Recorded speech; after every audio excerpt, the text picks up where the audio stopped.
గతంలో చంద్రబాబు నాయుడు గారి పరిపాలనలో జన్మభూమి పేరుతో కొంతమంది దళారులు పార్టీలోనే తయారయ్యి ఇష్టారాజ్యంగా చలాయిస్తే చాలా చెడ్డ పేరు తెచ్చుకున్నాడు. అది చాలా దెబ్బతీసింది అప్పట్లో ఆయనకి. ఆ తర్వాత జగన్ గారు వచ్చినప్పుడు కూడా వేరే మార్గంలో కూడా ఇటువంటి కార్యక్రమాలు జరిగినాయి. అయినా అంత దోపిడీ జరగలేదులేండి. అక్కడ వాలంటరీ వ్యవస్థ అనేటువంటి దాన్ని చేతిలో పెట్టి అది వేరే మార్గంలో వెళ్ళింది. దాన్ని కూడా తప్పుపట్టారు వీళ్ళంతా, కానీ అది సక్రమంగానే జరిగింది. ఈ జన్మభూమి కార్యక్రమంలో దళారుల కంటే ఆ పార్టీ నాయకులు కొంతమంది చోటా మోటా నాయకులందరూ కూడా దాంట్లో దూరి చాలా కొల్లగొట్టారు. అలా కాకుండా ఈ వాలంటరీ వ్యవస్థలో కొంచెం బాగానే జరిగింది. అది కూడా వాళ్ళ మంది మగల్ని పెట్టుకున్నారని బ్యాడ్ నేమ్ చేయడానికి ప్రయత్నం చేశారు, కానీ అది కాదని తేటతెల్లమైంది. కాకపోతే మళ్ళీ ఇప్పుడు చంద్రబాబు నాయుడు గారు వచ్చారు. ఇక దళారీ వ్యవస్థ ఎంతవరకు వెళ్ళిపోయిందంటే ఇక మామూలుగా కాదు, రైతు పండించేటువంటి ఏ పంటకి కూడా గిట్టుబాటు ధర లేదు.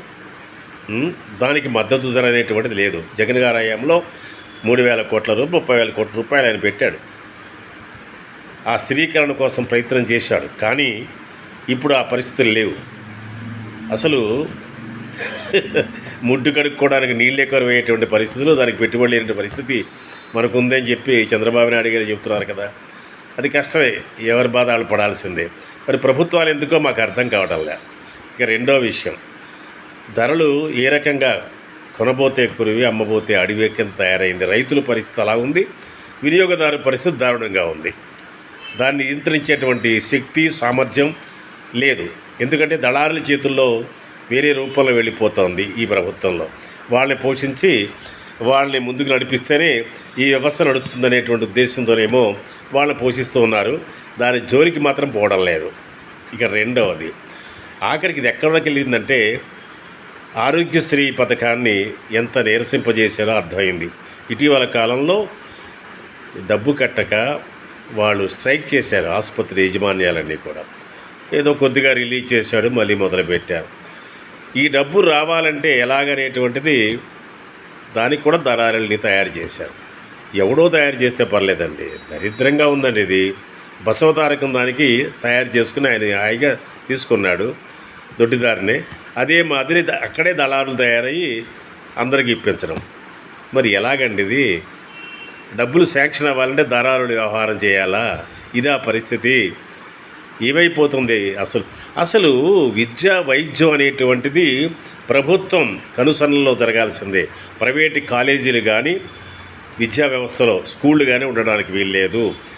అలాగే ప్రభుత్వం చేతిలోని అన్ని ఆసుపత్రులు ఉండాలి అనేటువంటిది ఉంటేనే ఈ దేశంలో న్యాయం అందుతుంది, వైద్యం అందుతుంది అనేటువంటి భావంతో. లేకపోతే ఒక జబ్బు వస్తే అప్పటిదాకా కష్టపడి సంపాదించిన సంపాదన అంతా కోగులలైపోయి సర్వనాశనం అయిపోయి మళ్ళీ దివాళా తీసే పరిస్థితి, అడుక్కు తినే పరిస్థితి ఆ కుటుంబాలు వస్తున్నాయంటే దానికి కారణం ఈ వ్యవస్థలో ఉన్న లోపాలు.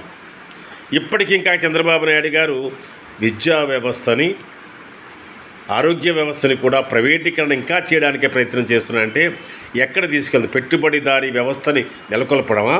దోపిడీ రాజ్యమా ఇది? అంటే పేదవాడిగానే ఉండాలి, అణగారిపోయి ఉండాలి, దాసోహం అంటూ ఉండాలి, దరిద్రుడిగా బతకాలి, పెద్దవాళ్ళు చలాయించాలి, ఆధిపత్యం చలాయించాలని ధోరణితో ఇవాళ రాజ్యం జరుగుతుంది.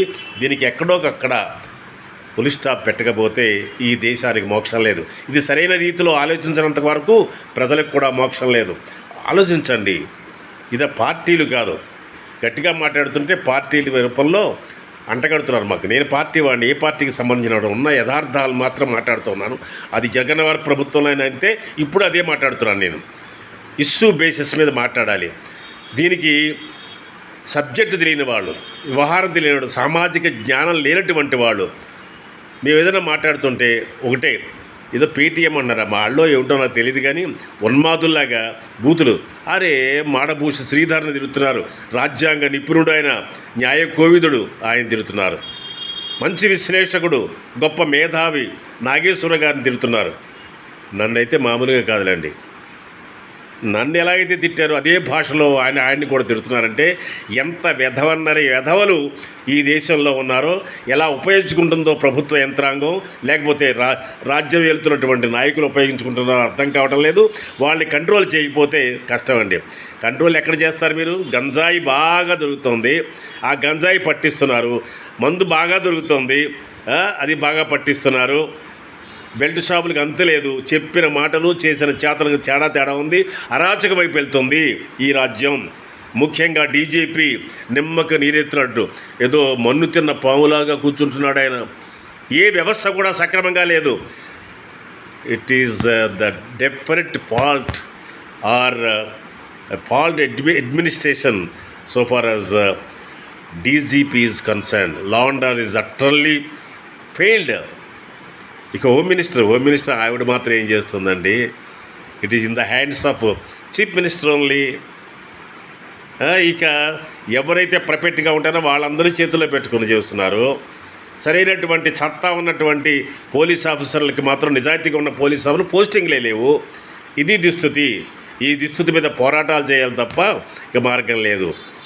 పోరాటాలు చేస్తే మాత్రం ఎక్కడ ఎదుగుతాయి? జైల్లో పెడతారు. ఇవైతే బూతులు తిడుతున్నారు. తిట్టుకోండి. ఎప్పటికప్పుడు మా నిజాయితీని మీరు గ్రహిస్తారు, పెద్దవాళ్ళ నిజాయితీని గ్రహిస్తారు. ఆ దెబ్బ మీకు తగిలినప్పుడు మాత్రమే మీ బూతులు మీకే అంటుకుని సిగ్గుపడతారు సన్నాసులారా.